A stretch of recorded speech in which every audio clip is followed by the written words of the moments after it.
Окей, один вопрос звучит так. Если мой отец родной гонит и хулит моего отца духовного, что делать? А вы сказали же, что надо выгнать его из дома. Его выгнать из дома не могу, не из дома, а своего присутствия. С одной стороны, могу его выгнать, и не могу ему сказать, потому что он мой отец, закрой рот. Если бы другого человека мог бы закрыть ему рот, а это тоже отец, надо тоже его уважать, значит, ему тоже не смогу закрыть рот. Тогда как понять, что где баланс здесь? Баланс здесь заключается в том, что если мой физический отец гонит на мой духовного отца, я его все равно призван посчитать и уважать. Если есть вопросы, просто давайте пасторам вопросы. Не сюда, давайте пасторам вопросы. По-русски говорю.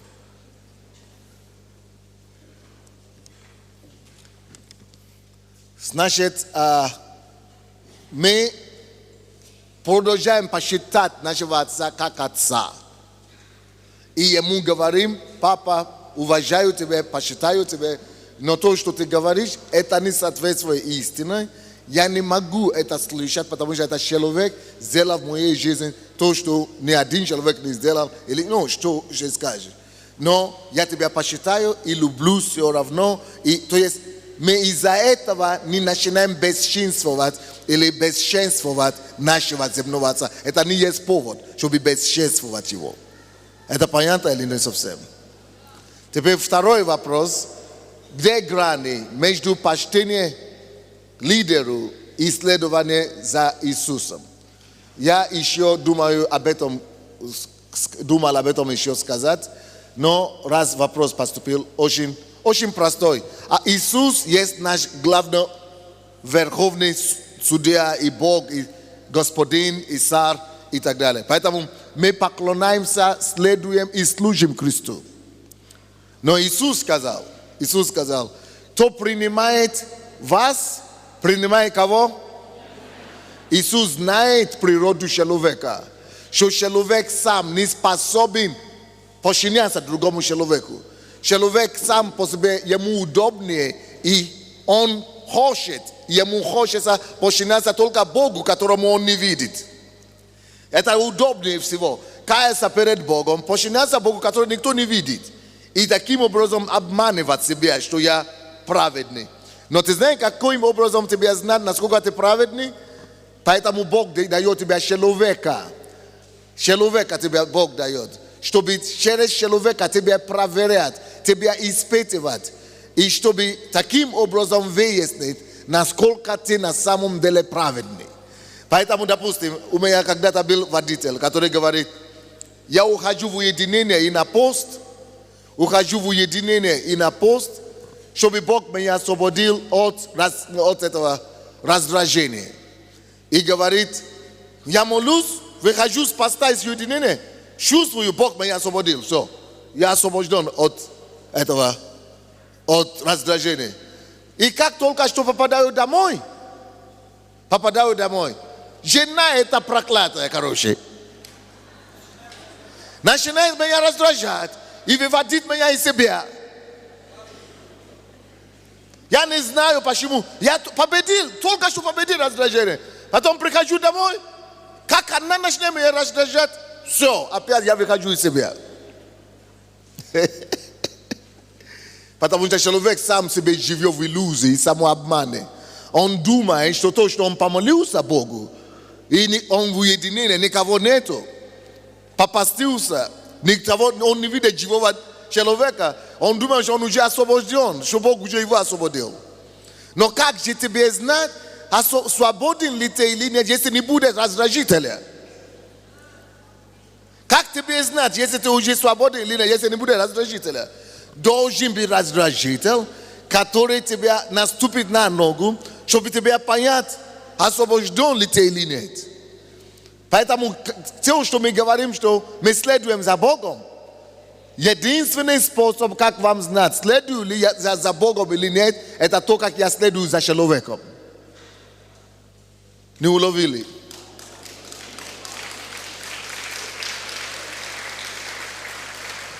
Все говорят, я могу покориться Богу, я Богу все готов делать.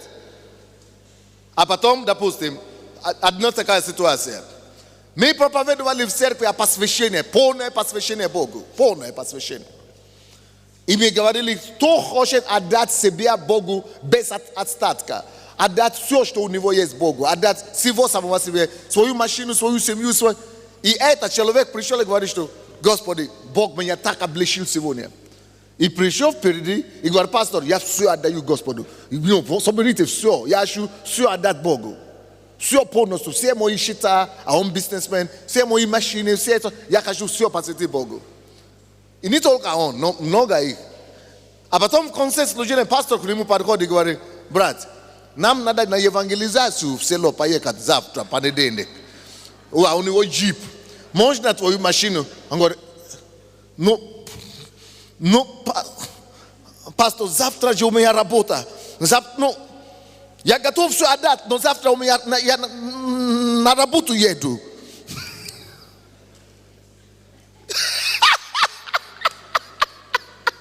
Это называется кожный интерес, или как это называется? Шкурный интерес. Я все Богу посвятил, пока до кожи моя, до шкуры моей не дотронулся. Никто даже еще не попросил его жену. Никто еще не попросил у него детей. Никто еще у него счет в банке не попросил. Никто у него даже машину не попросил, чтобы подарили. Только поехать на выходные. Уже все посвящение 5 минут назад уже забил. Вот почему мы обманываем себя, что мы идем на небо. А Бог-то знает, что мы никуда не идем. Никуда не идем.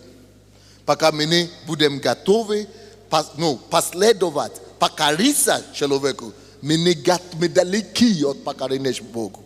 Далеки от покорения Богу. Вот почему Он требует. Всякая душа, всякая должна быть покорна. Пока ты не покоришься человеку, ты меня не убедишь никак, что ты покоришься. Вот почему. Это экзамен. То же самое, как вы можете сказать, что вы любите Бога, кого вы вообще не видите, как ты можешь его любить? За что ты его любишь, когда ты его не видишь? Когда человека, которого перед носом у тебя, которого ты видишь, ты не можешь любить. Ты лозунг делаешь, ты заявление делаешь, как ты любишь Бога. Ты кого дуришь? Кого дуришь-то? Не, Бог говорит, не, вернись обратно. Сначала его полюби, а потом ты будешь мне все твои демагоги рассказывать. Вопрос пастору. Если вместо отца был брат, то к нему тоже так относиться? Конечно. Отец – это не человек, который биологически тебя родил. Я уже об этом говорил 2 дня назад. Отец – это человек, который сформировал тебя. Поэтому к нему надо относиться как к отцу. Да? Следующий вопрос. Моей дочери сейчас 15 лет. Она незаконно рожденная. Отец от нее отказался. Воспитал и дал свою фамилию другой отец. Как говорится, отец не тот, который родил, а который воспитал.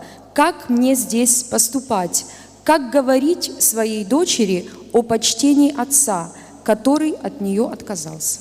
Нет, вы не говорите ей об отце, который отказался. Вы говорите об отце, который воспитал. А если случай подвернется, что она встретится когда-нибудь с тем отцом, который ее биологически появится, или такой случай, пускай тоже его, посчитай как может. Но главное, чтобы у нее не было обиды, и чтобы у вас не было обиды или неприятия к тому отцу. Оставьте его, благословите его. Это как и я. Я тебе говорю, я не знаю, где мой отец сейчас. Живой или мертвый, не могу сказать. Я его не ищу, он мне не мешает. У меня нет обиды на него, у меня нет зла на него. Но я даже не знаю, есть он или не есть. Я нашел другого отца, который меня воспитал. Это вот те, которые, родители моей мамы. А моя мама, я ее знаю. Она тоже меня не воспитала, но я ее знаю. Поэтому раз я ее знаю лично, я вижу ее, поэтому я взял за нее ответственность. Но отец у меня в сердце все равно остается вот те, которые меня воспитали. То есть не те, которые биологически родили, есть отец, а тот, который тебя воспитал. Поэтому не надо морочить голову дочке о том отце, который вообще никогда не было. А надо говорить о том отце, который ее воспитал. Следующий вопрос. Я очень много боли причинил своим родителям, и поэтому отец не хочет меня видеть. Он мне просто не верит. По этой причине я не могу восстановить с родителями отношения. Подскажите, как мне быть? Это лукавство. То, что этот человек пишет, это лукавство. Он не правду говорит. То, что вы сейчас писали, его имя там нету. Нету. Но повезло.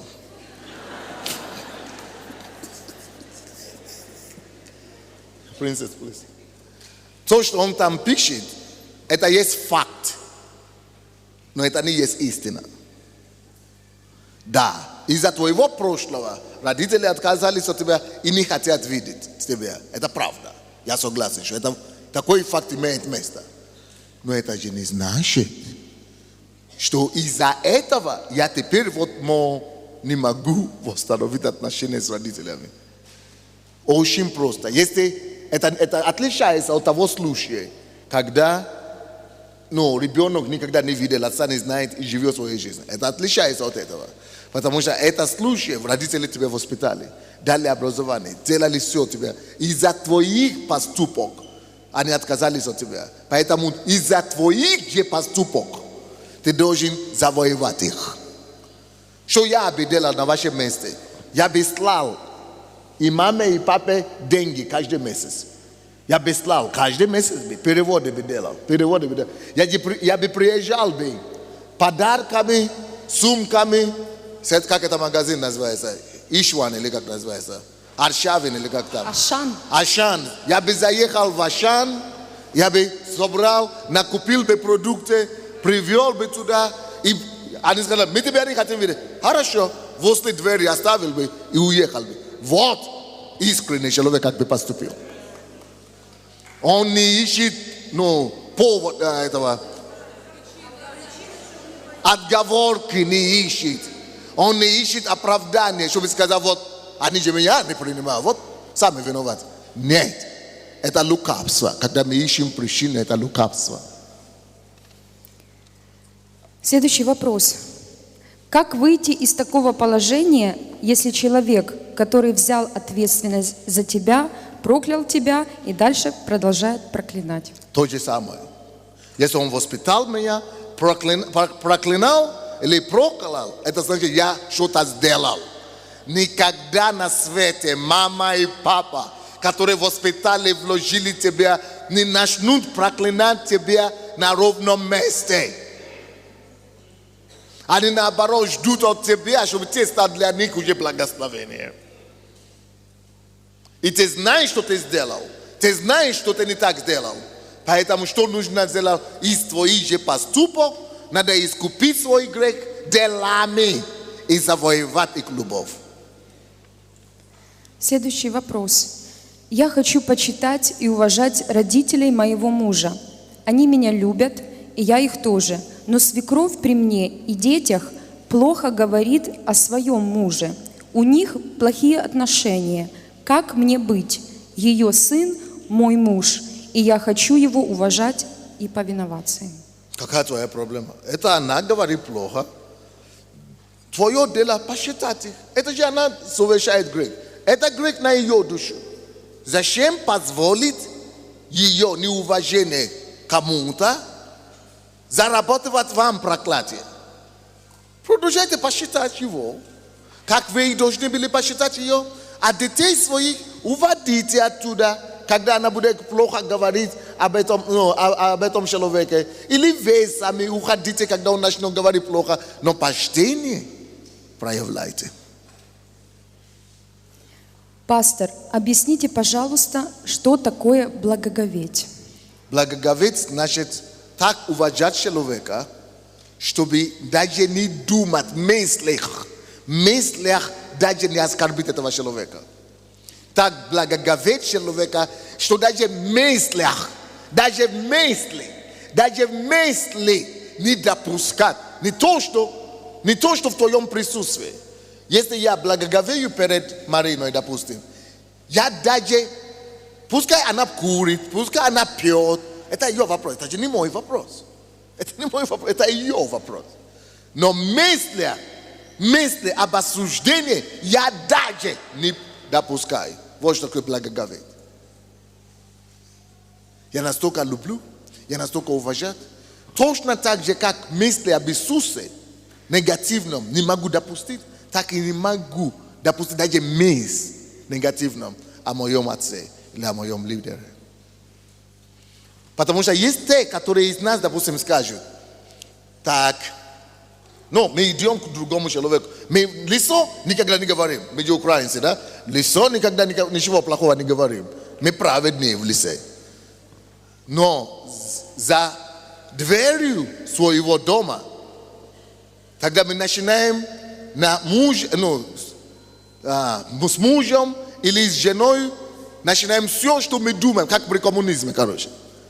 А партии нельзя говорить нигде, но дома это не благоговеть, это лицемерить называется. Когда ты показываешь человеку, что ты его уважаешь, а за дверью твоего дома ты начинаешь говорить все то, что ты думаешь. Ты кандидат в ад. Ты кандидат в ад. Ты кандидат в ад преисподней. Потому что ты лицемер, ты не истинный человек. Твоя настоящая жизнь не соответствует твоей видимой жизни. Это называется двойной стандарт или двойная жизнь. И у нас таких в Украине полно. Вот почему Бог нас должен освободить от этого. Если я кого-то уважаю, если я кого-то посчитаю, не допускаю. Это то же самое, что я сейчас и апостол Тов. Даже если мысли, я даже мысли не допускаю, что он не прав, он не это самое. Не прав, его проблема. Грешит его проблема. Я в отношении к нему не судья. Я сын. Мое какое повеление мне от Бога к Отцу благоговеть, посчитать, уважать, это его проблема, что он делает. Но я не возьму грех на свою голову, чтобы начинать допускать осуждение. Все, это начало заблуждения, это начало залета. Следующий вопрос. Пастор Сандей, помогите мне разобраться, как мне поступать, если мой пастор ушел из этого дома, осуждал вас, но я с этим не согласна. Не предаю ли я его, если остаюсь в вашей церкви? Мы уже это говорили вчера.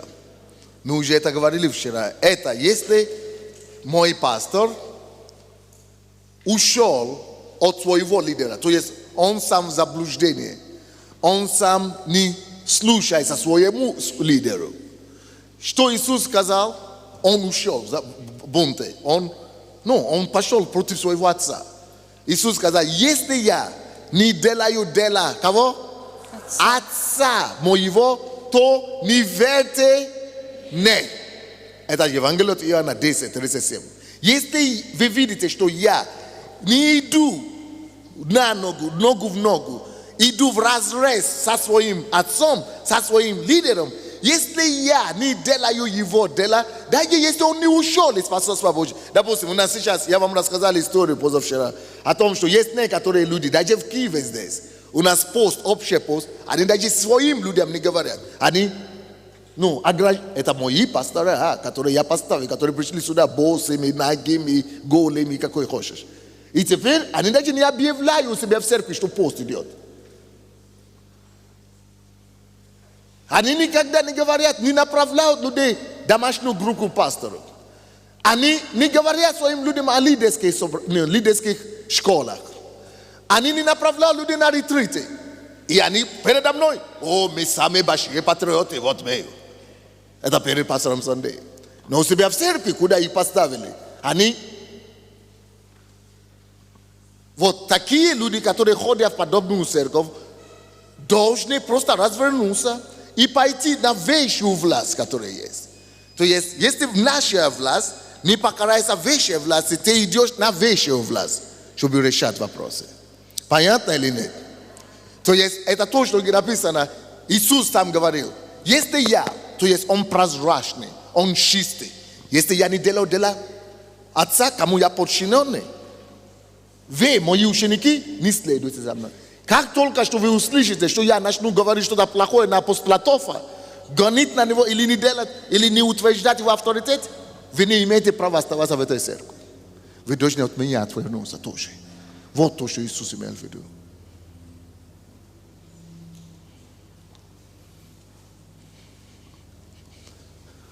Да.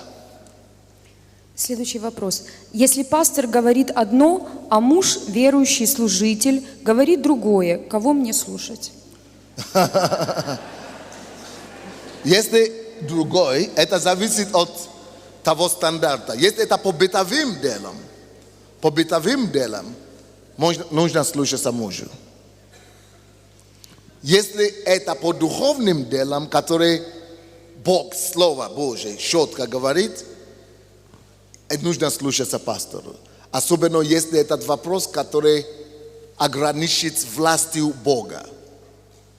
Если не написано, что глава мужа Христос все равно. Если муж начинает что-то делать, что препятствует власти Христа в семье, тогда ты не имеешь права этому мужу слушать. Ты должен слушать Христу. Я не знаю, вы уловили или нет? Следующий вопрос. Продолжать ли общение родителей с дочерью, если она ушла от Бога и вышла замуж за мусульманина? Конечно. Это ваш ребенок. И вы не рады, вы не счастливы от этого. Но любить вы должны. Но написано, не будьте должником никому, кроме взаимной любви. Потому что если вы не будете общаться, у вас может появиться горечь, обида или ненависть. И с этим чувством вы можете идти в ад, дорогие мои. Следующий вопрос. Какой уровень почтения должен быть к родителям твоего супруга или супруги? Такой же, как и к твоим биологическим родителям, по заповеди или просто почтение, как к старшим тебя людям? Таким же, как твоим родителям, дорогой. Пастор, как учить сыновей почитать отца, если отец уже умер? Если физически отец умер, то есть духовный отец. Или есть человек, который остался, который был символом отца. Это как у меня, допустим, мама или бабушка, которая меня воспитала, ее сейчас нету в живых. Но есть мои дяди из тещи, сестры, которые братья и сестры, которые заменили, которые помогали ей мне воспитывать. И я им почитаю, вот так отношусь с почтением дальше. Следующий вопрос. Биологический отец моей дочки наркозависимый и не выполняет родительских обязательств. И мы в разводе. Могу ли я лишить его родительских прав? Правильно ли это? Если это вам что-то даст, может быть, да. Что-то вам это даст. Если вам надо выйти замуж, допустим, или если нужно, чтобы ваш ребенок имел другого отца, тогда, может быть, это стоит делать. Но если просто так, это опять же обида, чтобы сравнить счет. То есть вы уже сами воспитываете ребенка. Его нет, он вам не мешает. Гуляет себе, пускай гуляет. А документ бумаг, что это вам дает? Не мешает же, не мешает. Лечить его, зачем пройти через эти все головные боли, только чтобы чувства получить удовлетворение? Лечил. Ну, зачем? То есть, да. Сын не знает, кто его отец настоящий, и мама не хочет говорить об этом, потому что она гуляла. Как поступать биологическому отцу? Если он желает прийти, если он признает себя отцом и желает познакомиться с ребенком, пускай придет познакомиться. А если она не хочет, чтобы ребенок знал об этом, что она гуляла, можно сказать, что это твой папа, и при этом не говорят, что я гуляла. А если она замужем за другого ребенка, и другой муж, и здесь другой отец, тогда более сложно. Это специфическая ситуация, надо будет подойти к пастору, и чтобы обсудить этот вопрос.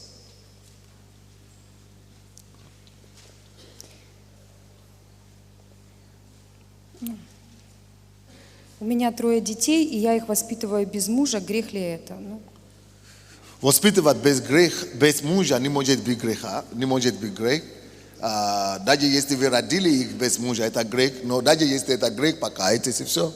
Бог вас простил. И значит, продолжайте воспитывать. Будьте отцом для вас, ваших детей. Все? Все, спасибо, дорогая. спасибо. Евангелие от Иоанна 5, 19 по 24 стихи. На это Иисус сказал: «Истина, истина говорю вам, Сын ничего не может творить сам от себя, если не увидит Отца Творящего. Ибо что творит Он, то и Сын творит также». Окей, вопрос к вам, пожалуйста. Я сегодня хочу проповедовать на тему Иисус – человек счастья.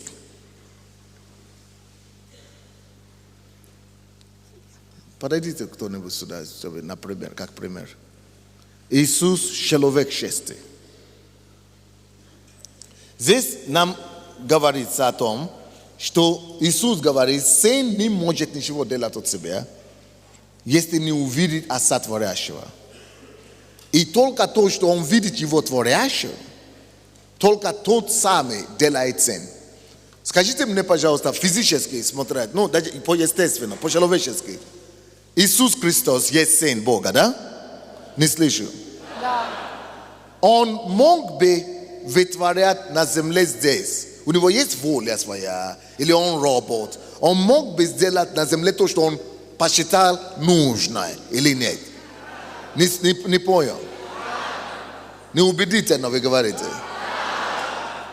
Потому что если бы он не мог бы делать то, что он посчитал нужное, тогда дьявол бы его не искушал.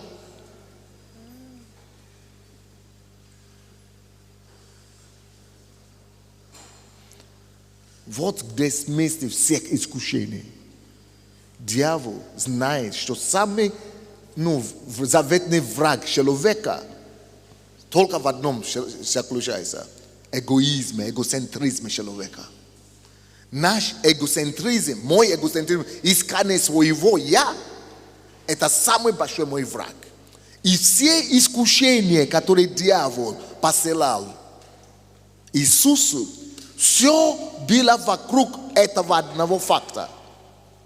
Чтобы Иисус самого не шел. Я правильно говорю? Чтобы он самого не шел. Чтобы он делал что-то, которое он сам предполагал, что правильно, без воли Отца. Он уже разорвать его связь с Отцом. И это уже был бы грехом. Это бы уже был грехом.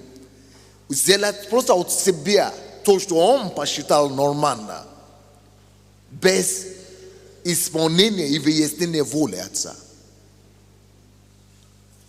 И это был бы грех. Иисус бы упал в грех таким образом. Конечно, у него была воля, свободная воля делать, что он хотел. Он свободный человек, он мог бы делать, что он хотел. Но он сам себя лишил это право, вот что сын делает. И поэтому, когда он говорит, что сын не может делать ничего, кроме того, то, что он видит Отца Творящего, это не потому, что так физически невозможно. Не, физически, наоборот, еще как было возможно. Выбор. Он сам себя сделал. Допустим, я, апостол Тов, я познакомился с ним, у меня уже было 1000 человек в церкви. Но я его не знал вообще. Это был мой выбор. Склонить свое. Давайте я вам расскажу историю. Буду исповедовать вам, да? Я рос без отца. И я привык достигать результаты своим трудом. С 15 лет я стал жить самостоятельно. 6 лет я стал работать, или 7 лет я уже работал с бабушкой. А с 15 я сам стал жить сам. Жил один сам вообще. Добиваться все для жизни. 18 я закончил школу. На отлично, все. Потом сам, 19 лет я уже уехал со своей страны. 20 лет я уже поступил в университет, 19 лет. И я в университете учился сам, стал отличником. Никто со мной не работал. Я 8 часов в день, 6 часов в день в библиотеке. Я сам привык достигать результаты. Это тоже проблема. Плюс есть. Но есть минус какой-то в этом. И это минус в том, что ты не замечаешь, когда ты начинаешь стать самонадеянным. Хотя я уже был верующим, я надеялся на Бога, я с Богом. Но когда ты еще безотцовщины, у тебя присутствует, и я с этим сражался. Я просто вам исповедую сейчас, да? Чтобы вы поняли, что я тоже имел свои сражения. И каждый имеет свое сражение. У тебя присутствует, когда ты уже наконец-то прорвался, и уже добился успех, у тебя присутствует такой незаметный страх, что самостоятельно отдать это кому-то, что с тебя что-то собирают. Такой есть. Идти кому-то послушаться или в подчинение кому-то идти, у тебя страх такой невидимый, такой легенький, как будто ты отдаешь свою какую-то как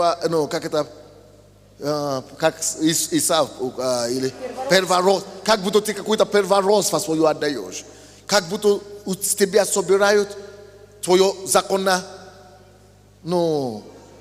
рожденное, как будто ты лишаешь, а на самом деле подчинение это не лишение. Быть под властью, оказывается, это не лишение, это приобретение. Но у людей безотцовщины, которые, и у людей с ущербной самооценкой, и ущербной, и которые самонадеянные, или неполной самооценкой, или безотцовщины, у них такой страх есть, присутствует. И, наверное, кто-то понимает, о чем я сейчас говорю. Они боятся идти быть вторым. Они боятся идти стать под кем-то, потому что они боятся, что они потеряют ту свободу, которую они всегда имели. Они боятся, что их не выпустят оттуда, или что их свяжут с руками и с ногами. И я знаю, что многие из вас, присутствующие здесь сейчас, вы боитесь воспринять своего лидера, своего отца полностью и подчиняться. Вы делаете вид, вы играете в игры. Именно по этой же причине. Вот у меня была такая проблема. И когда у меня уже было 1000 человек за первый год, я чувствовал в себе энергию, Божье помазание. Я знал, что у меня будет 15 тысяч, 20 тысяч. У меня будет сколько я захочу. Я вообще такой человек. Любой результат, который я хочу, в любом виде. Это в спорте, это в любой сфере жизни. Я такой человек, я достигаю его. Все, что я хочу. Нету для меня. Я такой человек, что нет для меня что-то невозможное. Я ставлю задачу и его решаю. Нет, это не для аплодисмента. Это не для аплодисмента. Это не для аплодисмента. Это я просто такой человек. Есть такие люди. И им тяжелее всего прийти к Богу. Вот. Короче, я уже в Боге. За один год 1000 человек. И я знаю, что у меня каждый год будет 1000 человек. Каждый год будет 1000 человек. Это я просто знал, потому что я умею достигать результата. Я с 15 лет достигаю результата.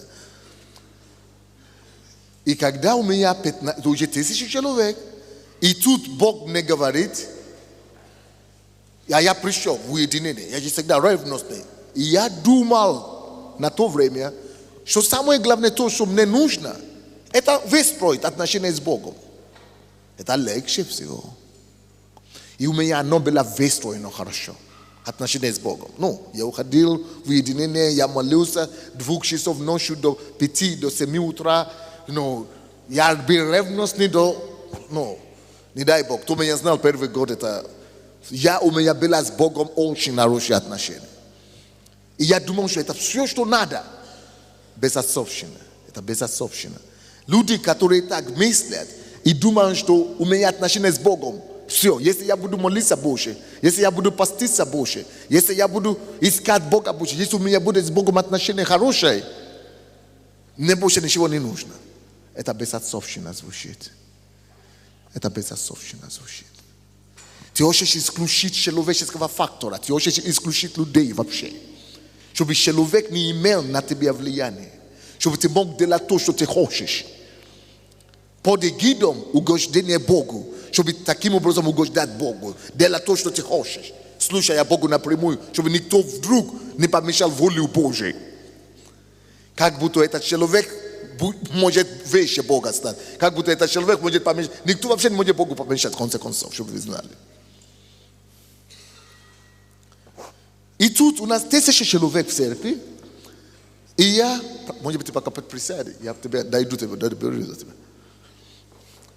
1000 человек в церкви, и я пошел в уединение.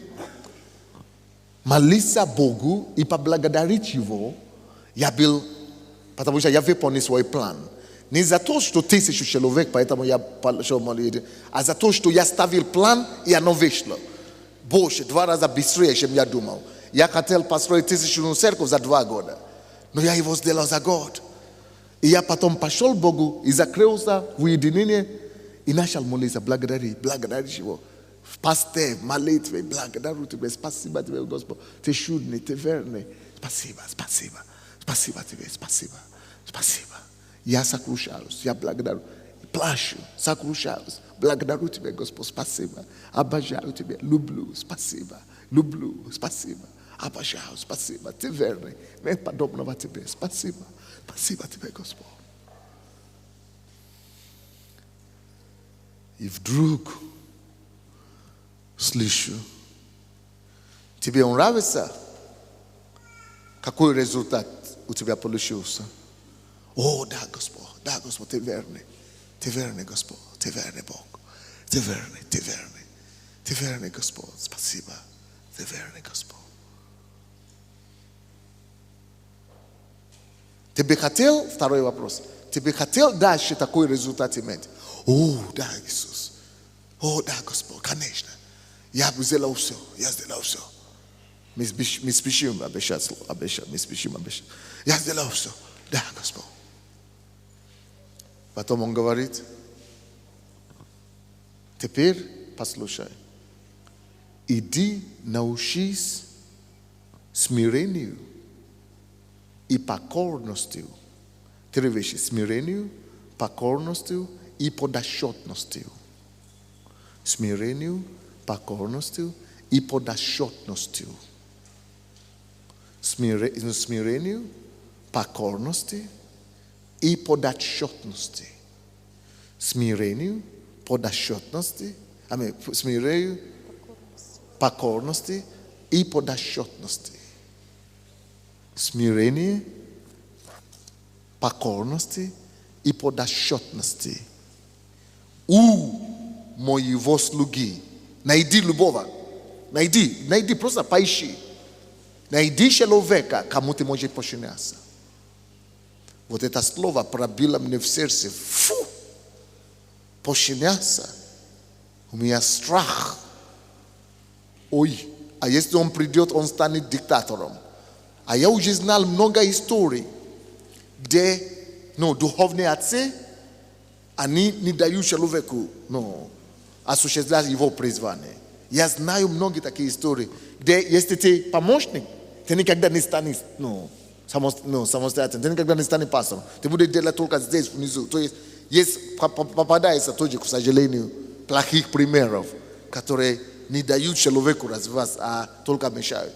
И я думал, Господи, нельзя без этого.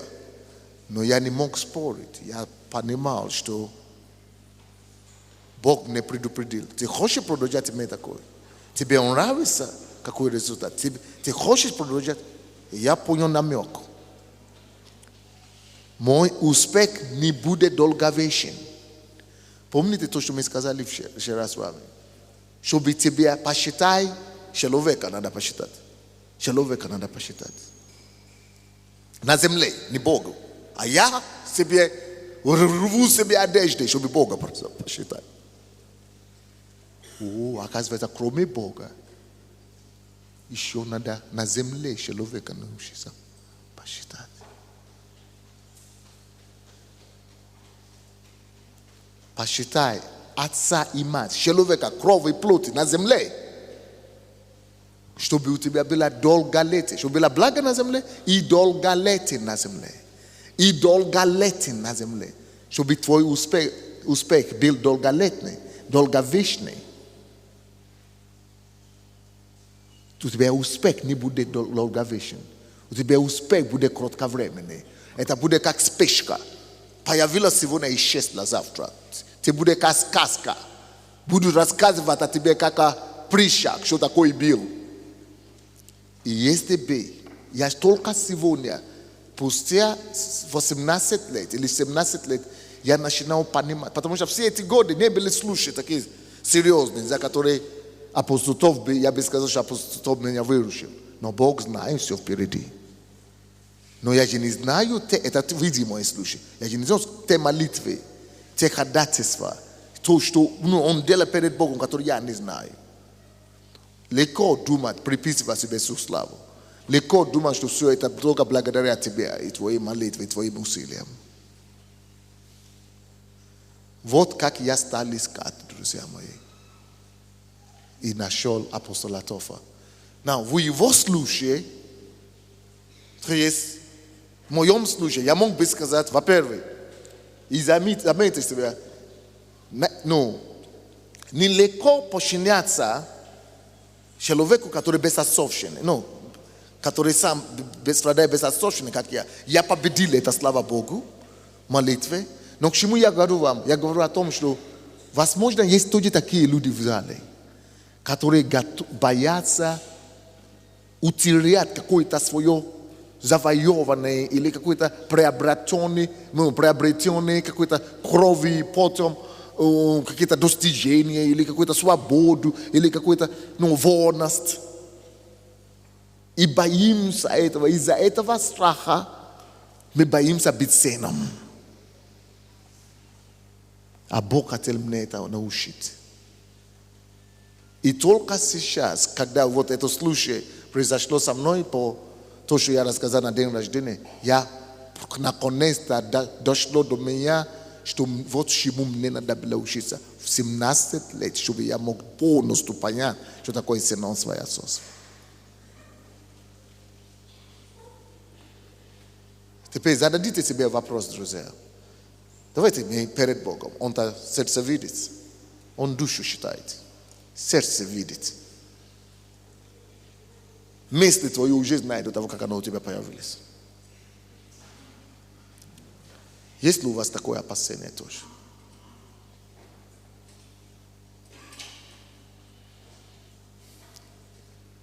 Давайте просто снимем, как я победил это, как Бог мне помог. Я просто считал, я сделал сделку с Богом, что с сегодняшнего дня я буду посчитать себе, что я ничего не имею. Эта церковь не моя, эти люди не мои, у меня вообще ничего нет, я голый. У меня ничего вообще нет. И я никогда не отойду с этой позиции, что у меня ничего нет. Ничего у меня нет, и все. Ничего у меня нет. Ничего у меня нет. Я уже все потерял, я уже все отдал. И я даже тогда не думал, что, оказывается, это тоже духовный принцип. Тот, кто готов все потерять ради Христа, тот сохранит. А тот, кто боится потерять, тот тебя потеряет.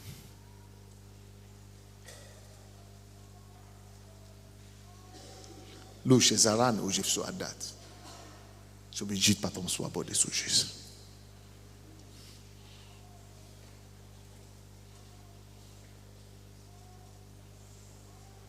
А то, если ты даже не потеряешь, знаешь, что будет? Ты станешь рабом этой вещи, этой ценности, этим имуществом, или этой то, чего ты старался сберегать. Берегая его, ты станешь рабом ему. Ты уже не потерял себя, ты уже не свободен. Это проявление безотцовщины.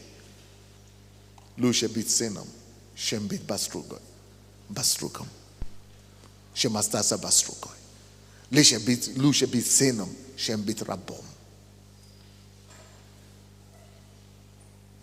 И теперь хочу вам показать из Священного Писания, как Иисус проявлял тот факт, что Он сын и Он человек чести. Иисус человек чести и настоящий сын. Иисус имел полное полномочие. Давайте вернемся к тому месту, откуда мы начали. Сын не может ничего делать сам о себе, кроме того, что Он видит позволением Отца, Он делает. Это так тяжело, особенно для таких, как я, рассказал вам о себе, который боится что-то, думает, что подчинение, это значит, я что-то теряю. Иисус не имел этого комплекса, у него комплекса этого не было. Он уже посчитал, что у него ничего нет, только у Отца все. Он говорит, всю славу, которую ты мне дал, всех людей, которые ты мне дал, он уже с самого начала посчитал, что все, что у него есть, у него вообще изначально не его. Он обязан всему Отцу. Он обязан все это Отцу. Поэтому у него нет комплекса, что вдруг что-то потеряешь, вдруг что-то уйдет от меня. Поэтому он говорит, нет, ничего страшного. Все, что у меня есть, говорит. Сын не может ничего делать от себя без Отца Творящего. Слушайте, ребята, позовите этих мужчин, которые там за дверью, я вижу, стоят там. Это пастора там, да, стоят. Позовите их сюда ко мне, пожалуйста. Откройте двери, позовите этих мужчин, эти пасторы, которые стоят на улице. Малахия 1:6, что там написано? Если я Отец, где почтение мое? Если Отец ваш говорит здесь, выступает, и вы пошли туда решать свои бытовые вопросы, где почтение Отца? Не могу понять. Это то же самое, что апостол Тов здесь стоит, и я пойду куда-то собрать народ.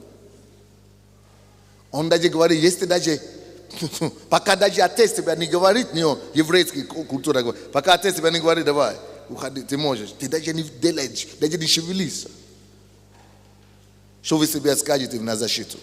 Дайте им микрофон, пускай они на себя на защиту что-то скажут. Пастор, не собираюсь даже защищаться, просто хочу попросить прощения и сказать, что больше такого не повторится. Даже не собираюсь. То же самое. Простите нас, пастор.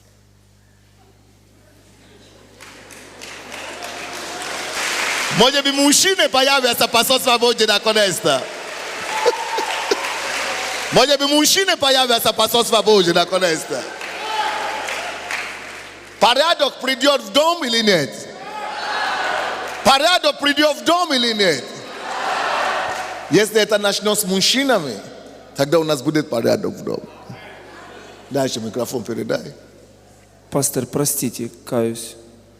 Ну, не хотел я там быть, я тут хотел быть, честно.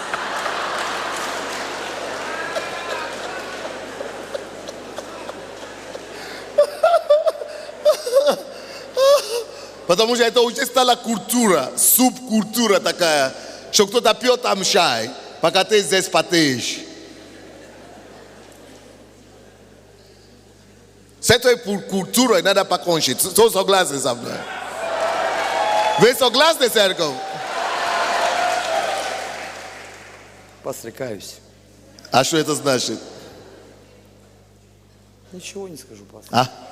Ничего не скажу, пастор, виноват. Хорошо. Ну, молодцы. Вы спасли себе голову. Потому что вы правильно среагировали.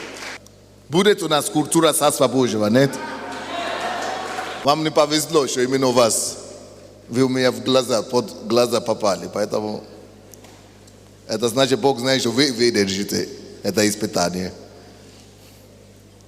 Короче, сын, читай, пожалуйста, это место Писания еще. Матфей, Евангелие от Иоанна.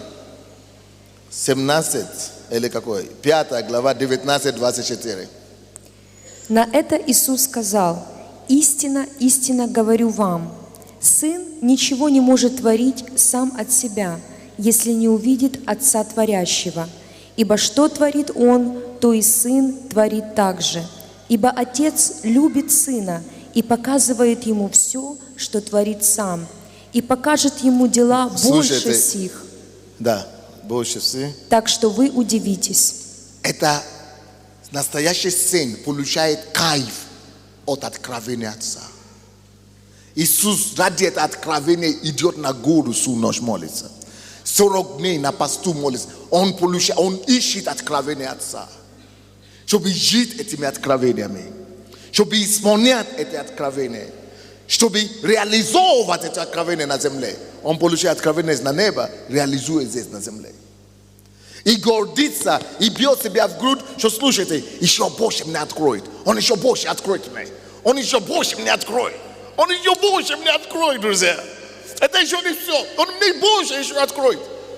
Мой вопрос к вам. Когда вы последний раз вот так ждали откровения Отца? Когда вы последний раз искали живого слова, его хлеб, откровения Отца, чтобы выявить его волю. Что же он делает? Какие еще программы его я еще не исполняю? Что еще у него? Какие еще проекты у него? Какие еще места у него? Как бы мне это выяснить? Как бы мне еще это исполнить? Еще это. Вот отношение сына. Потому что сын хочет всегда, чтобы Отец гордился им. И ради этого он ищет волю Отца, волю Отца, волю Отца, волю Отца. Откровение Отца, чтобы реализовывать, продемонстрировать. Читай его еще раз, пожалуйста. Ибо как Отец воскрешает мертвых и еще оживляет... раз я говорю. Сначала. Не сначала вот. Короче, сначала давай. На это Иисус сказал: «Истинно, истинно говорю вам, Сын ничего не может творить сам от себя, если не увидит Отца Творящего.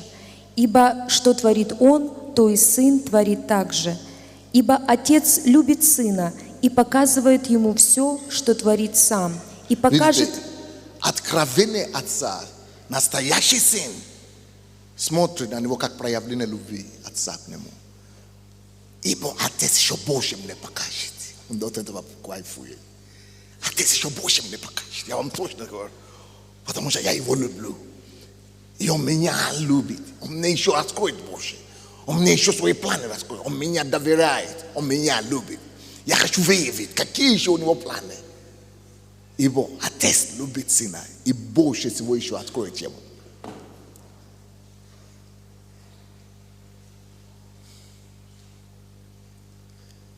Насколько вы жаждете слова, исходящее из уст своего Отца.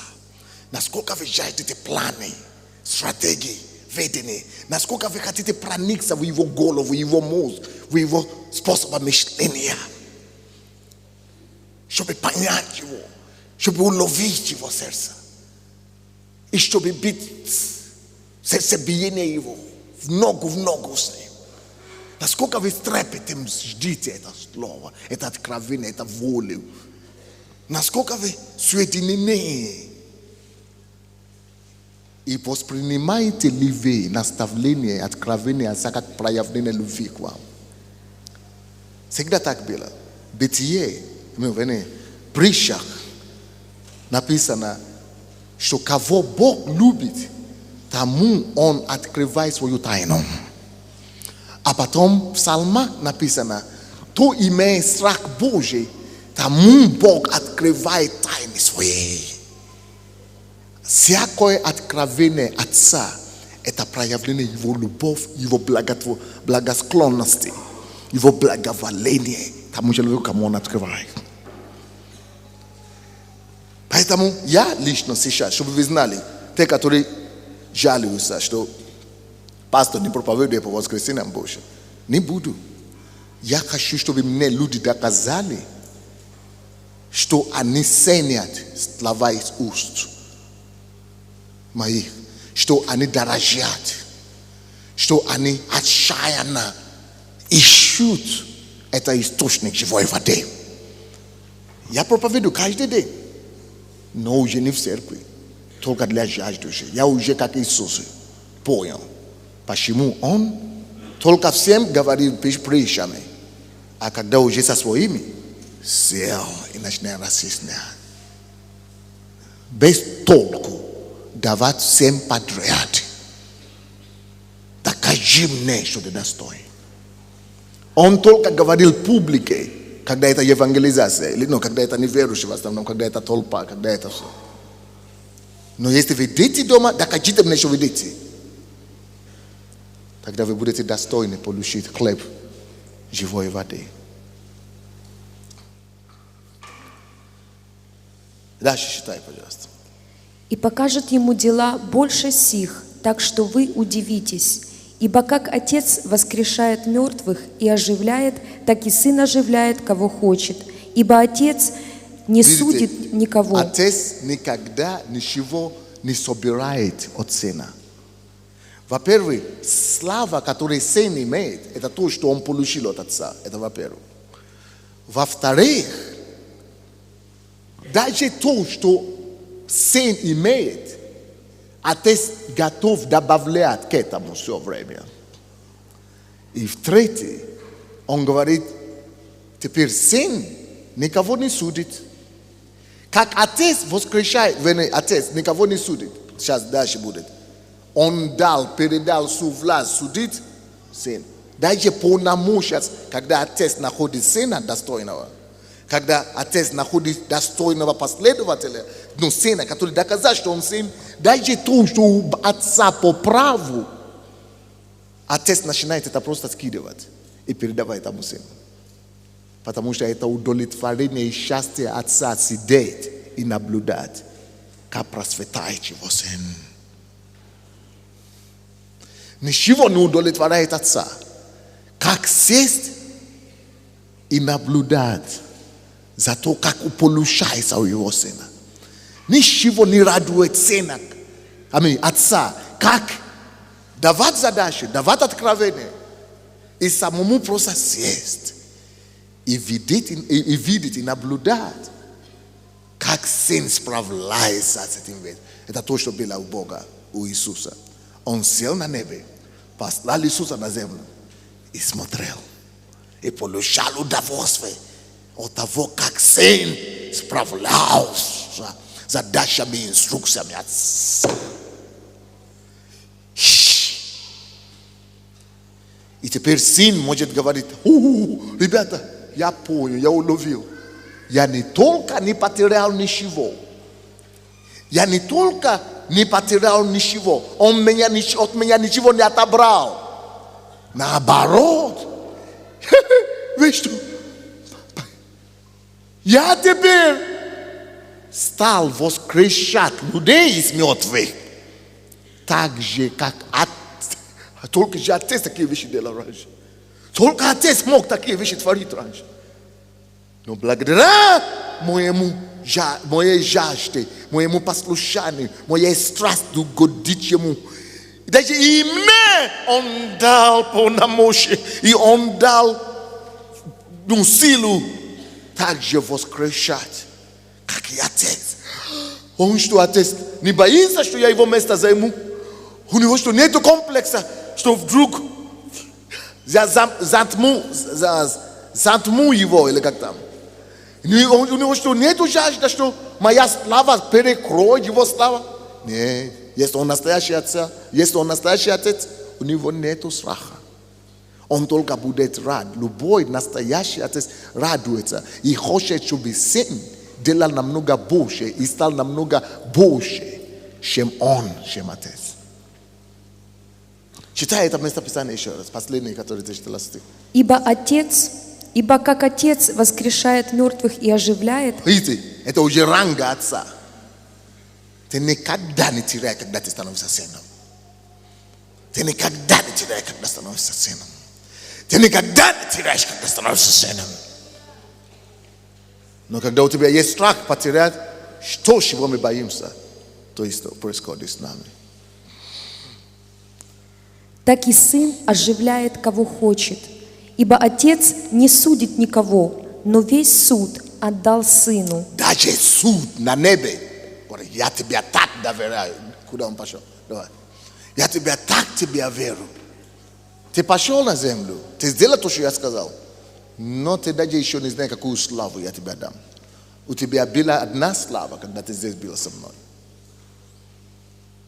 Но теперь, когда ты вернулся после послушания, у тебя будет такая уже слава. То, что я только мог делать раньше, ты начнешь делать. Жив Бог, жив Бог, жив Бог, жив Бог, жив Бог, жив Бог, жив Бог, жив Бог. Ягала багала багабаба яла бабабая. Игеле боко суковаба. Если только я, отец, раньше воскрешал из мертвых, тебе будет дано полномочия. Так же, как и отец. Воскрешать из мертвых. Если раньше было полномочия только отца судить, то теперь я уже как отец никого не буду судить. Весь суд теперь порушаю сыном. Это его гордость.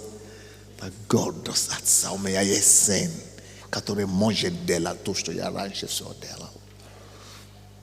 Вот почему, вот секрет, почему Иисус постоянно отмахивает от себя славу свою, отмахивает, спрятает это только на отца, только на отца, только на отца. Тем больше славу отца я ищу, тем больше я ищу волю отца, тем больше я посвящен исполнению волю отца, тем больше славы отца достается мне. Поэтому написано, кто ищет славу свою, у того нет славы отца. У того нет славы отца. У того нет. У него будет слава своя. То есть то, что он... Что такое слава твоя и слава отца? Слава твоя – это то, что ты можешь достичь твоими силами. Все, это твой предел. То, что ты можешь достичь твоими силами, естественными. Это твоя слава. Но слава отца – это то, что ты мог делать своими силами, плюс все, что твой отец мог делать своими силами и влияниями. Но где предел власти и силы и слава отца? Нету предела слава отца. В то время, когда есть предел слава сына.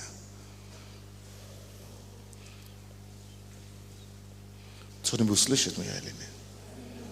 Поэтому стань сыном, стань сыном, стань сыном, стань сыном, стань сыном.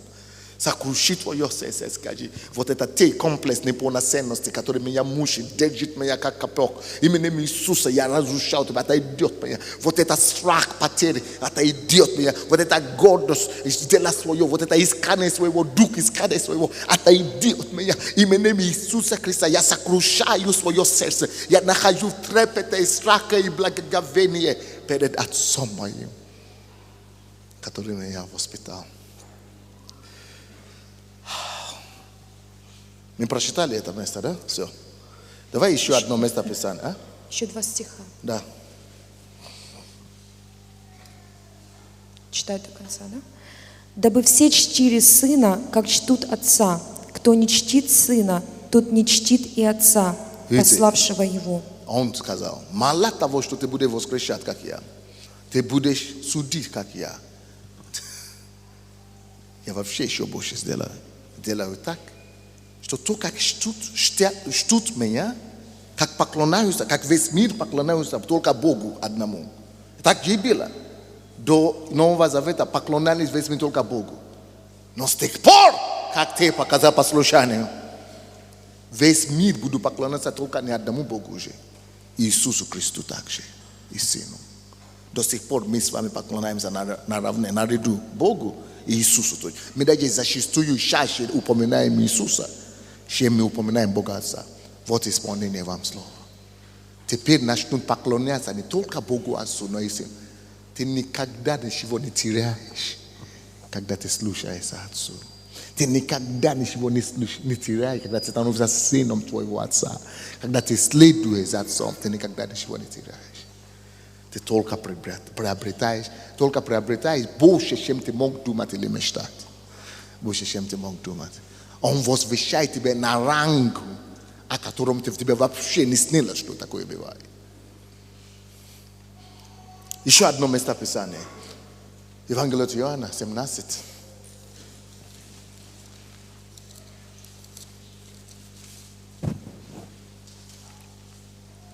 Евангелие от Иоанна 17, 3 по 6 стихи. «Сия же есть жизнь вечная, да знают Тебя, единого истинного Бога и посланного Тобою Иисуса Христа. Я прославил Тебя на земле, совершил дело Твое, которое Ты поручил мне исполнить. И ныне прославь меня Ты, Отче, у Тебя самого славою, которую я имел у Тебя прежде бытия мира. Я открыл им имя». До 6 стиха только. Да? Да, считай, 6 стих. «Я открыл имя Твое человекам, которых Ты дал мне от мира.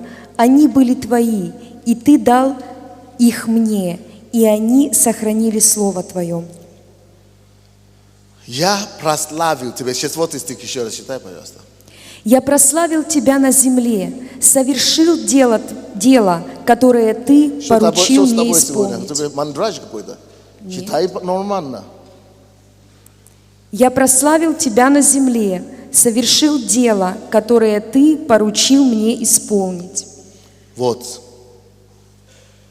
Это основание, на котором строить свои отношения с Отцом. Иисус. Сын не может делать ничего, если Отец не показывает. Но кроме того, то, что Отец ему показывает, то он только делает. И тут это стало основание его взаимоотношения с Отцом. Я искал твою славу, ты это знаешь, ты Бог, вездесущий, сердцевидец, ты точно знаешь, что я искал твою славу. Ты точно знаешь, что я делал дела, которые я только видел у Отца Творящего. Ты точно это знаешь. Теперь, на основании твоей истины, вот я, прославь меня твоей славой. Основание. Вот основание, на которое Бог прославляет человека.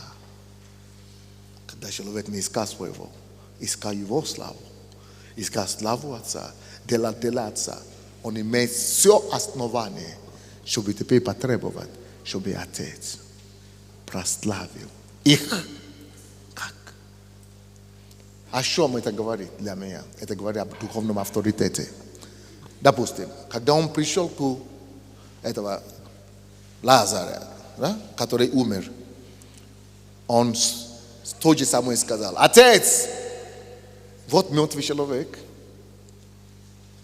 Я хочу, чтобы ты прославил меня. На каком основании? Какое у него основание именно потребовать? Слушайте, будут моменты в жизни каждого из нас, когда мы будем нуждаться, чтобы кто-то вступился за нас. Когда наша с вами сила не хватит.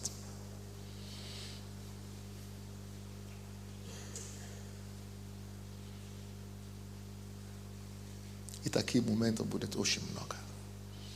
Когда тебе нужно будет слово благословения, слово Отца.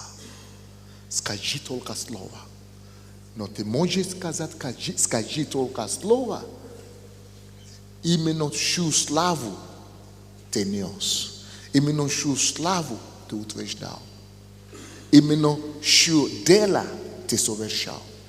Только тот может сказать слово в твоей жизни, в твою судьбу, чтобы она имела проявление. Поэтому, когда он пришел к Лазару и говорит: прославь меня, у Бога было основание. Да, он являл мою славу, являл. Он делал мою дело, делал. Небо открыло, Бог пришел, Лазар встал.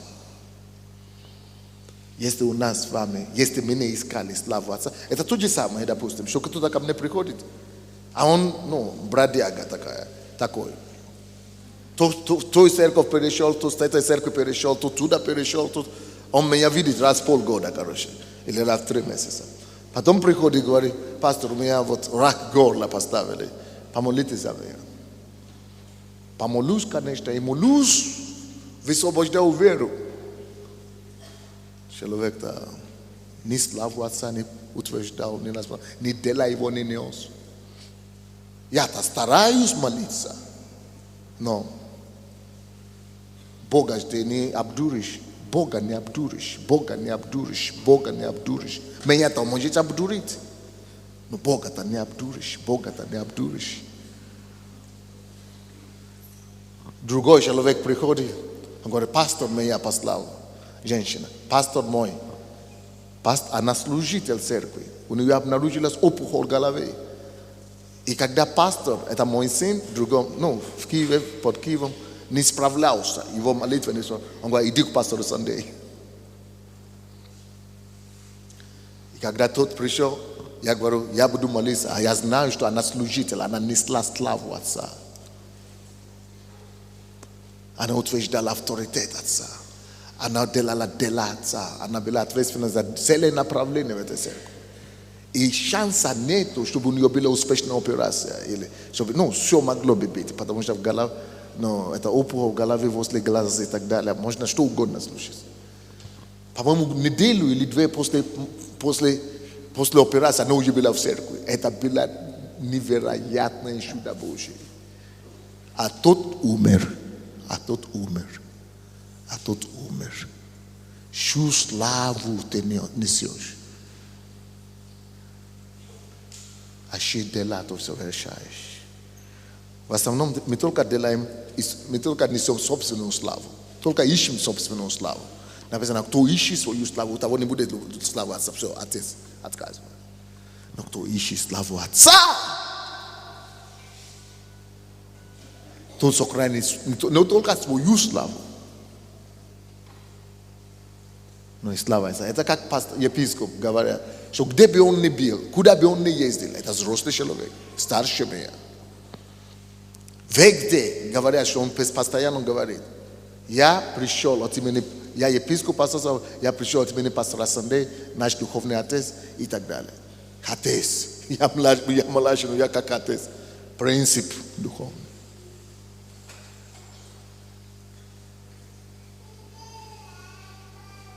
Чью славу ты несешь? Еще дела ты совершаешь. Либо твое, либо свое. Самый основной грех человечества – эгоцентризм. Поэтому, когда дьявол пришел к Иисусу, он сказал ему, давай, сделай своевольно. Не волю, а своевольно. Делай, как ты считаешь. Написано же, что ангелы придут и тебя подловят. Делай, как ты хочешь. Тебе же написано, это же твоя обязанность. Делай, без воли Отца. Отец потом, ты потом договоришься. Но делай, пока то, что я тебе говорю. Сделай твою волю. Поступай сам. Самовольно. Ищи свою славу. Докажи мне, что ты Иисус. Докажи мне, что ты ищи свою славу. Вот все искушения, все 4 искушения, которые были на Иисуса, 3 искушения, которые были на Иисуса, только об этом. 4 глава Матфея. Только об этом, с этим связано. Сделай своевольно. Сделай. Оставаться. Забудь об этом на минутку. Не надо искать. Ищи свою славу. Ищи свою славу. Делай так, как ты хочешь. Ищи свою славу. Давай, докажи мне, что ты. Вот я тебе дам, весь мир. Он поднял его на гору. Посмотри, все. Посмотри. Ты все будешь иметь.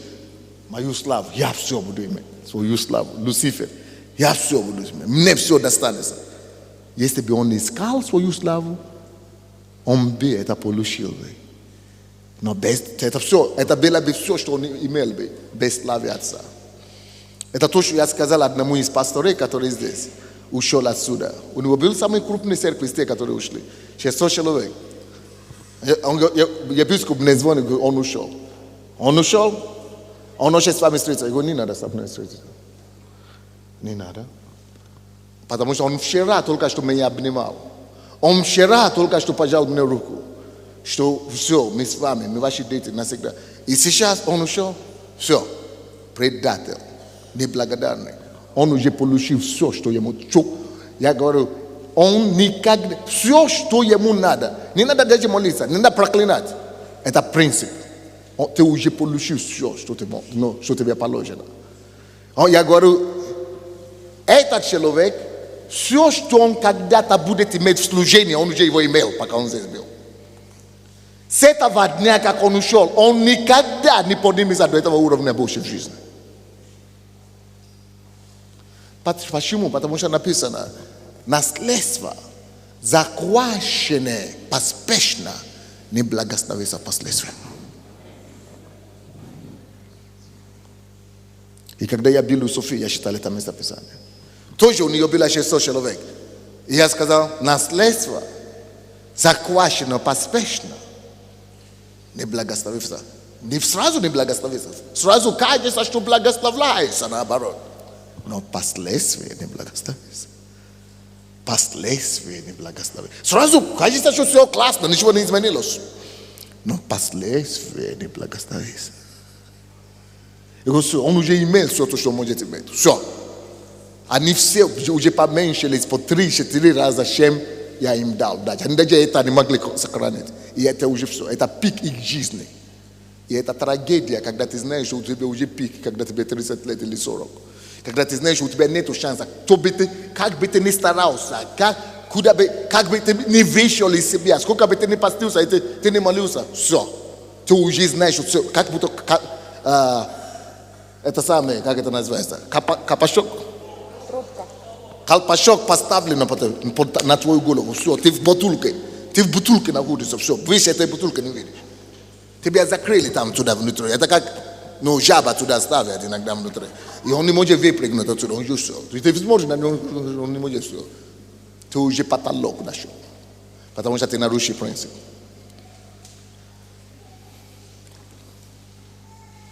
Все, кто это делает, кто захватывает славу, вместо того, чтобы утверждать свою славу ищут. Все. Однозначно. Какой бы он ни был одарованный. Даже он самый помазанный. Как только что нарушил этот принцип, все, закон начинает работать. Закон начинает работать. Вот почему Иисус говорит, не, я не возьму. Дьяволуга, не, ты меня не сдуришь. Я не возьму. Весь мир, не, даже весь мир мне не нужен. Даже весь мир мне не нужен. Даже весь мир мне не нужен без славы Отца. Даже весь мир мне не нужен без благословения Отца. Даже весь мир мне не нужен без благословения Отца.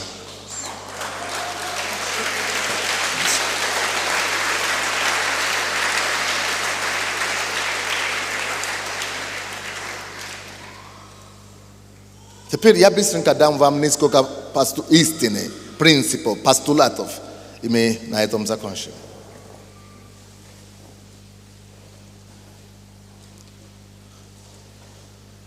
На английском я так скажу. Who you honor shows what a man you are. Whom you honor shows what a man you are. Как это перевести по-русски?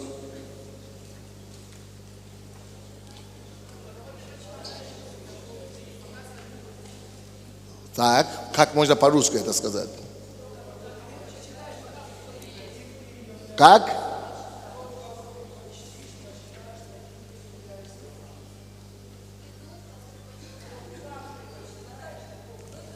Как ты сказала, Света? Ага. Можно так сказать? Покажи мне, кого ты посчитаешь, и я покажу тебе, кто ты. Можно вот так сказать? Покажи мне, кого ты посчитаешь, и я покажу тебе, кто ты. Но я больше тебе скажу. Покажи мне, кого ты посчитаешь, и я покажу тебе твое будущее. Shagala magala bakudo boko baba babaya.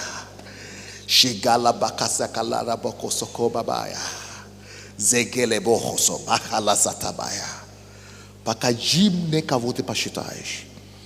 И я предскажу твое будущее. Покажи мне, кого ты посчитаешь. И я укажу тебе твое будущее. Я подскажу тебе твое будущее.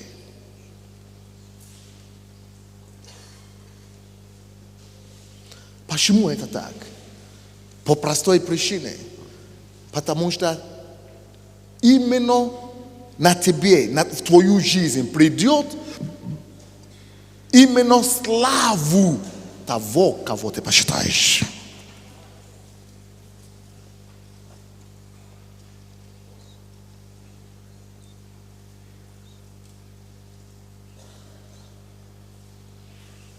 Если ты никого не посчитаешь, у тебя нет будущего. Ты себе поклоняешься. Ты сам себе Бог. У тебя нет будущего. У тебя яма стоит впереди. Покажи мне, кого ты посчитаешь. И я покажу тебе твое будущее. Покажи мне, кого ты посчитаешь. И я покажу тебе твое будущее. Почему? Потому что именно придет на тебе слава того, кого ты посчитаешь. Где Иммануил? Давай. Есть в этой церкви, в этом городе разные пастора. Кто из вас знает, что есть такой пастор в этом городе, как пастор Генри? Кто из вас знает, что есть в этом городе такой пастор, как Дмитрий Масон? Есть такой пастор. Кто из вас знает, что в этом городе есть такой пастор, как Евгения Касевич? Есть такой пастор. Now, а потом есть в этом городе пастор Сандей, да, который вам проповедует. Now, из этих 4 людей, которые я назвал, давайте применим на практике этот принцип. Покажи мне, right?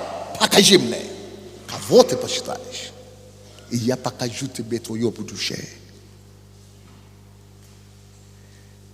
Если он придет и скажет, мой пастор Сандей, окей?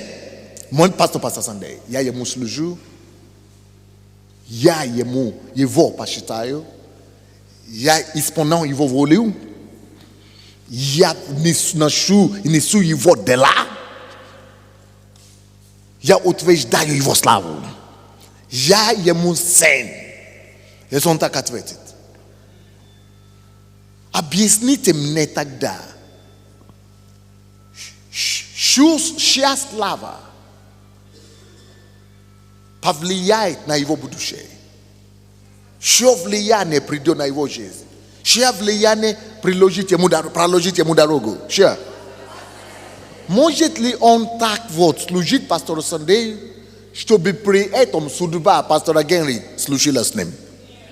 Может ли он вот так служить пастору Сандею, чтобы его судьба оказалась судьбой Евгения Сакевича? Может ли он вот так посвященно служить отцу Сандею, чтобы у него вдруг получилась судьба у масона, как масона? Покажи мне твоего отца. Покажи мне твоего отца. Покажи мне, кому ты служишь. Покажи мне, чью славу ты несешь. И я покажу тебе твое будущее. Окей. Другой вопрос. Если он другой стороны скажет, а я никому не служу, я просто хожу в церковь. Я член этой церкви, или я прихожанин этой церкви, я прихожанин и ухожанин этой церкви. Прихожанин и ухожанин этой церкви. Я с ним согласен, в чем-то я с ним согласен, в том-то, но у меня свое мнение есть. В чем-то я с ним согласен, а в чем-то я не совсем согласен. Но ничего, я просто хожу туда, потому что мне интересно. Но в чем-то я с ним согласен, в чем-то я не согласен.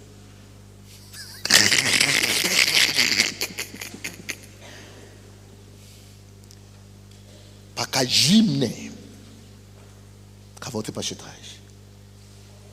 И я покажу тебе, какое благо придет в твою жизнь. Какое благо. Помните, мы с утра говорили, вчера говорили, что будет у тебя долго, посчитай отца и мать, и будет у тебя благо на земле, который Бог тебе дает. Бог дает судьбу, Бог дает землю, но будет ли благо или нет зависит от почтения.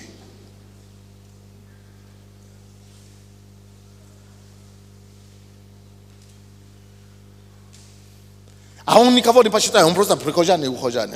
У меня свое мнение. Молодец.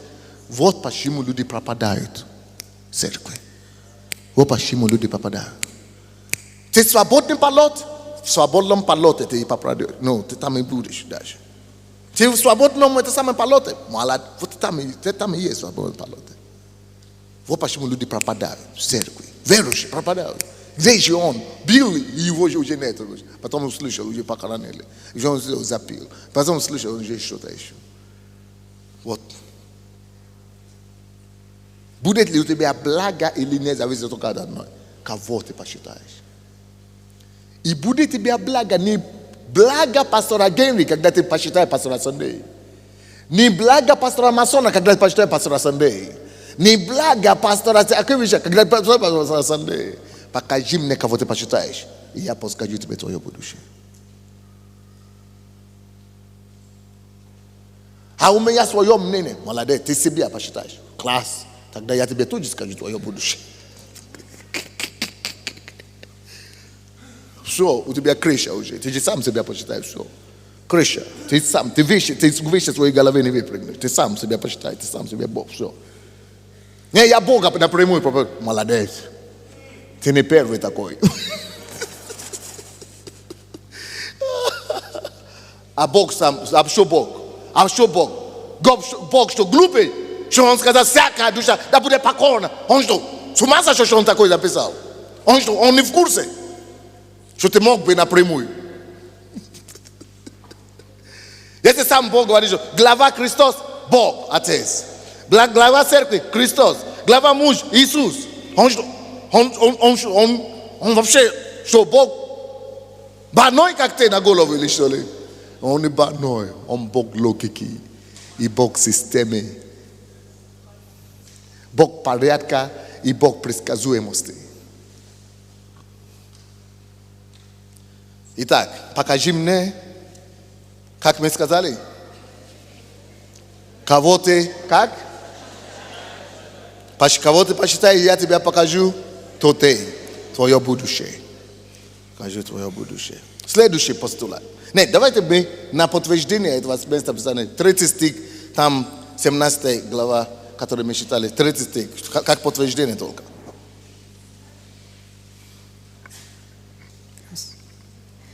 «Сия же есть жизнь вечная, да знают Тебя, единого истинного Бога и прославленного Тобою Иисуса Христа». Видите, он говорит, что чтобы люди знали Тебя и Сына Своего, которого Ты послал.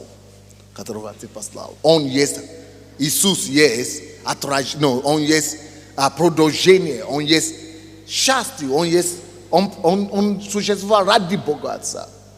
Поэтому слава Бога достойно лежит на нем. Давайте вторую истину я вам постулате дам вам. Вторая истина. Каждый из нас, мы есть отражение этой славы. Подумайте над этим. Каждый из нас, мы есть отражение этой славы. Подумайте над этим. Кто-то оказал, кто-то дал тебе славу. Ты под чем-то светом светишь. Что-то светильник проложит тебе дорогу. Каждый из нас есть отражение этой славы.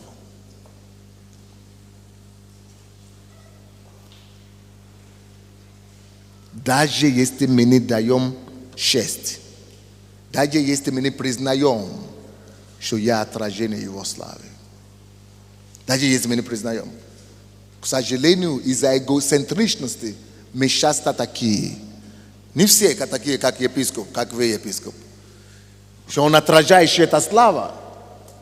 Но он мучит, когда выходит на сцену. Он мучит, никогда не скажешь, как это. Это я крутой. Это я такой. Это я сам получил откровение. Это я сам себя поставил пастором. Это я сам читал книг. Вы знаете, масса людей, даже те, которые на меня гонят, они живут и проповедуют, они живут только на проповеди пастора Сандей, на откровение, на книги пастора Сандей. Они отражают эту славу. Но не смеют признаться никогда. Не, я сам закопал, или выкопал. Я сам, но на самом деле. Вот, и чья слава ты отражаешь, есть твой Отец. И это тот, чью славу ты должен нести дальше. И признаться в этом без стыда, без комплекса и почтением, сокрушением давать честь кому честь. Вот почему написано. нужно уметь давать честь кому честь. Нужно уметь давать честь кому честь. Не присвоивать себе честь, но дать честь кому честь. Иисус понимал это, что Он всего лишь отражение славы Бога Отца. И давал эту славу полноте эту славу отдал Богу. Я помню, вот на дне я уже много раз рассказывал об этой истории. Один парень, я думаю, из церкви Коровина, Белан какой-то, то ли Юрий или что. Он записался в Монотеке, в экономической структуре. И там ему платили 500 евро. Или 500 евро. Это его благословение. Или бонус. Он даже не открыл это конверт. Он говорит, прибегает какой-то парень ко мне, я даже его не знаю. Но он прибегает, говорит, пастор, это вам. Я говорю, это что? А он говорит, это мое благословение. Или, с этого структуры. И я понял, что это не мое. Я вообще ничего не делал. Сказали набирать. Вы дали тему, вошел туда, а потом надо набрать людей. Я набрал людей, откуда я набрал? Ну, из церкви, которую вы построили, опять же. Я вообще ровным счетом ничего не делал. То есть вы дали, придумали тему, где благословение людей, которые мне надо было набрать, опять de ваших людей. Говорю, как я тут ни при чем вообще. Как я могу это вообще себе? И мне дал полностью, 2 копейки отсюда не взял. Что это значит? Это человек, который осознает, что то, что я имею, это чей-то пот, это чьи-то слезы, это чей-то труд. Сколько раз вы это практикуете?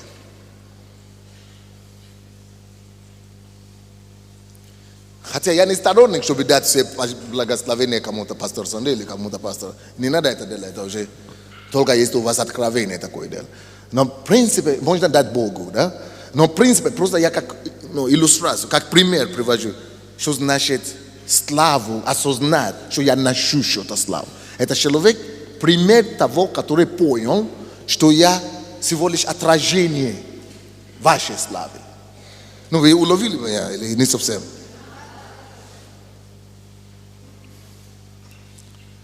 Давайте еще один принцип я вам дам быстренько.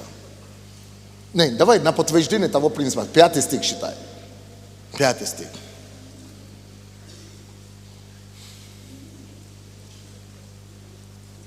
Микрофон включите ей, пожалуйста. «И ныне прославь меня Ты, Отче, у Тебя самого славою, которую я имел у Тебя прежде бытия мира».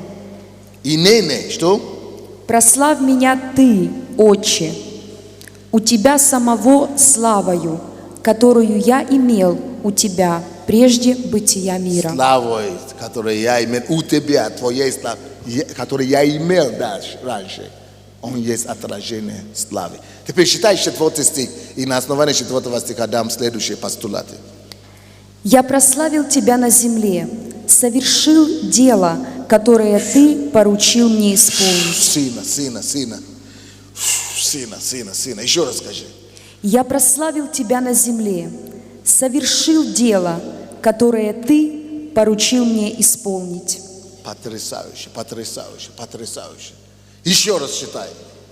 «Я прославил Тебя на земле, совершил дело, которое Ты поручил мне исполнить». Знаете, у меня один вопрос всегда к себе, вызов и к Богу, Господи. Не удастся сказать то же самое, когда мое время придет оставить эту землю или нет. Мне так хочется, чтобы мне удалось это сказать. Что, Господь, я не просто прославил Тебя на земле. Мне так хочется Ему сказать, я совершил, я все сделал. Это значит, я исполнил все. Я сделал все дела, что Ты мне показал делать. Что Ты мне поручил делать. Я все успел сделать. Я часто думаю об этом случае. Сколько пунктов таких дел у меня еще впереди. Кто меня знает, поэтому у меня постоянно новые идеи. Я постоянно слышу у Бога, Господи, что еще? Дай мне еще новые откровения, новые проекты, новые идеи. Я постоянно я хочу все успеть сделать. И я осознаю, что я слишком радикальный, я слишком послушный Богу, я слишком бегу, я слишком деловой, я слишком... Но вот это меня несет, это меня несет. Я хочу прославить Его. Не только как-нибудь прославить, как-нибудь на 2, на 3, на 4.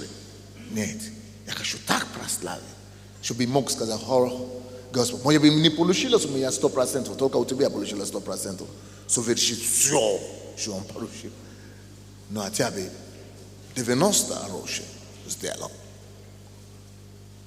Из всего, чего ты захотел для моей жизни. Значит, этот пункт 4. Напишите вот так. Или какой? 4? 3? Или какой получился? 3, да? Иисус сознательно посвятил своей жизни одной цели: прославление Отца и совершение всей Его программы. Прославление Отца и совершение всей Его проекты.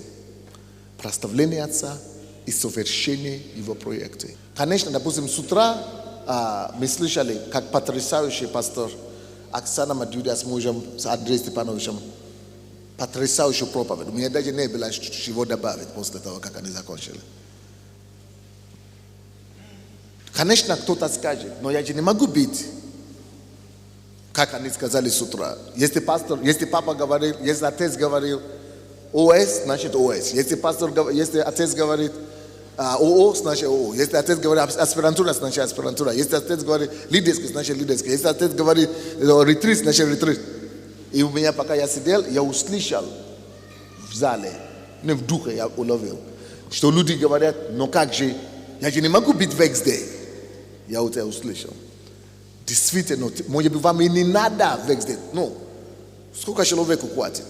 Немного. Мы не можем, ты не можешь все 100, 200, 1000 проектов сам делать. Но хотя бы возьми для себя одну какую-то. Или двух, сколько тебе хватит. Но остальные подержи Отца. Подержи руку Отца, как ты можешь. Твой морально, словом добрым, как ты можешь, поощрением других и так далее. Может, в аспирантуру ты уже не пойдешь. Ну, 80 лет, куда уже? Но зато ты можешь людям сказать в своей домашней группе, поощрить их в этом благом деле. Ну, вы поняли меня, да?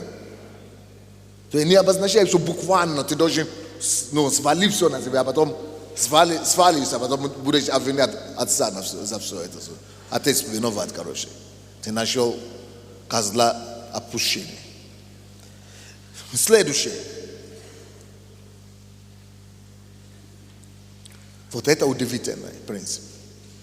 Сын никогда не присваивает себе его достижения. Сын никогда не присваивает, я правильно говорю, да, просто? Не присваивает себе лично свое достижение. 6 стих, пожалуйста, читай. Никогда себе не присваивает свое достижение. Это его достижение, но при этом не присваивает себе. Потому что он знает, если бы не был Отца, покров Отца, благословение Отца, поддержку Отца, благодать Отца, все равно он бы не достиг. Это реально. Даже я, который уже какой-то результат имел до встречи с апостолом Тофом, и то его знает, дошел бы я до этого или нет. Так? «Я открыл имя Твое человекам, которых Ты дал мне от мира. Они были Твои, и Ты дал их мне». Они были чьи? Твои. Они были чьи? Твои. Даже если это ты сам завоевали, в случае Иисуса, да, Бог Отца даже не было на земле, только Он здесь был. Он все сам сделал. Своими руками все сделал. Но Он осознал, что даже до того, как Он сам пришел на землю, Отец уже имел этих людей. То, что мне удалось сделать, это только то, что уже было у Отца. Скажи еще раз. «Я открыл имя Твое человекам, которых Ты дал мне от мира. Они были Твои, и Ты дал их мне, и они сохранили Слово Твое. Они были твои, только потому я мог их иметь. Они были твои, только потому я смог их иметь. Благодаря этому я мог их иметь. Потому что Иисус понимает принцип. Евангелие от Иоанна, 3 глава, 31 стих, или 33 стих. Что никто ничего не может иметь, если не будет дано ему с неба. Если ему не будет дано свыше. Что ты имеешь и не получил? Никто ничего не может иметь, если не будет дано ему. Что ты имеешь, чего ты не получил? Все, что мы получили, все, что мы имеем, мы получили.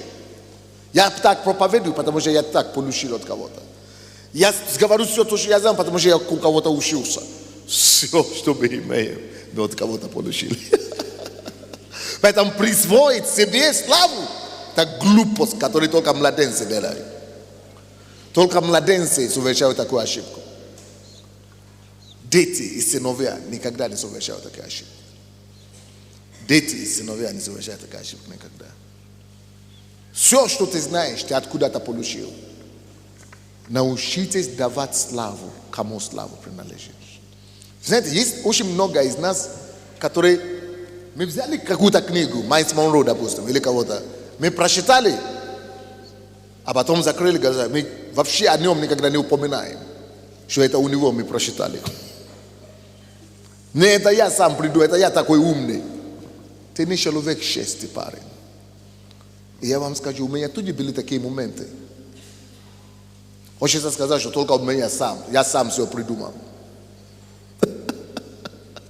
Но это не честь. Ты не человек честный, когда ты так делаешь. И когда мы так делаем, мы не человек честный. Я помню плотника, он всегда говорит, я ничего не имел, я ничего не знал. Я приехал сюда, накупил все кассеты по Sunday. Все слышал и стал повторять то, что он учил, короче. Учил людей и все. И я стал тем, кем я стал.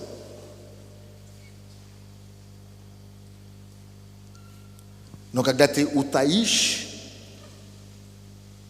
и ты хочешь только себе эту славу взять, ты тогда и потеряешь это. Потому что это не сын. Никто ничего не имеет, чтобы не получил. Никто ничего не может иметь, если не будет ему дано свыше. Последний пункт.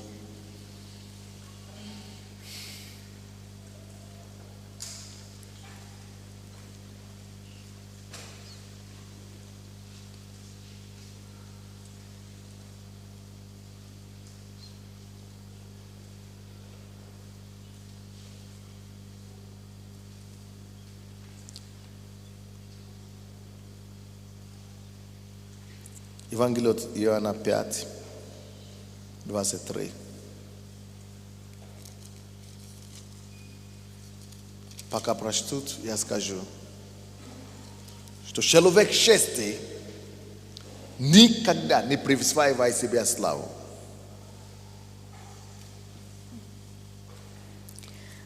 Он знает, что вся слава должна быть отдана ему от другого. Он и ищет свою славу. Он не присваивает себе славу. Он знает, что настоящую подлинную славу, подлинная слава дается другим. Отцом. Подлинная слава дается отцом. Или учителем, или тренером, или наставником. Кто так, кто вас учил, кто вас наставлял, кому вы последовались. Кому вы послушались. Да? Дабы все чтили Сына, как чтут Отца. Кто не чтит Сына, тот не чтит и Отца, пославшего Его. Видите, слава Сына, чтобы чтили Сына, как чтут Отца. Видите? Всякий почет, всякая слава Сына, оно идет от славы Отца. Поднимите свою руку к Господу. Господи, именем Иисуса. Людьми чести, вот кем мы хотим быть. Людьми чести, вот кем мы хотим быть. Людьми чести, вот кем Мы хотим стать. Мы хотим, чтобы Ты отождествил нас людьми великой чести, великой шаны, шанования, шановности. Накрой нас страхом и трепетом, благоговением Тебе в первую очередь, Твоему имени и к Твоим служителям, к отцам, матерям, ко всем людям, которые поднимали нас, воспитали нас, поднимают нас. Сделай нас, Боже!